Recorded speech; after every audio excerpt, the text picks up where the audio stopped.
এই লোৱা নাম কি আছিল তোমাৰ তপন তপন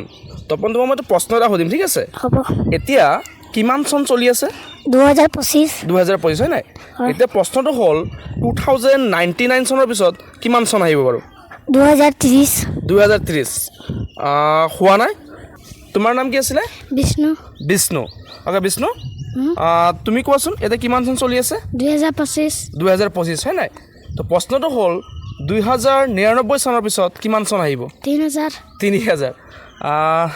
একো নাই তোমাৰো হোৱা নাই এইটো পিছত মোক ক'ব দেই ঠিক আছে থেংক ইউ তোমাৰ নাম কি আছিলে প্ৰবীণ নমস্কাৰ প্ৰবীণ হয় নাই হয় প্ৰবীণ এতিয়া কিমান চন চলি আছে বাৰু 2025 2025 হয় নাই হয় প্ৰশ্ন এটা সুধো তোমাক বেয়া পাবা নি নহয় অ'কে নহয় নহয় নাপাওঁ বুলি ক'বা নাপাওঁ অ'কে প্ৰশ্নটো হ'ল এতিয়া 2025 চন চলি আছে হয় নাই হয় এতিয়া 2099 চনৰ পিছত কিমান চন আহিব 3000 3000 চন হয় নেকি হোৱা নাই তোমাৰ নাম কি আছিলে নিতুল নিতুল ভাত খালা নাই নিতুল খাইছোঁ ছাৰ অ'কে তোমাক প্ৰশ্ন এটা সুধো হ'ব 2099 চনৰ পিছত কিমান চন আহিব 2100 চন 2100 চন ভেৰি গুড ক্লেপিং বা নিজৰ কাৰণে ক্লেপিং একবাৰ নিজে অ'কে থেংক ইউ ভাল লাগিছে নাই লাগিছে অ'কে থেংক ইউ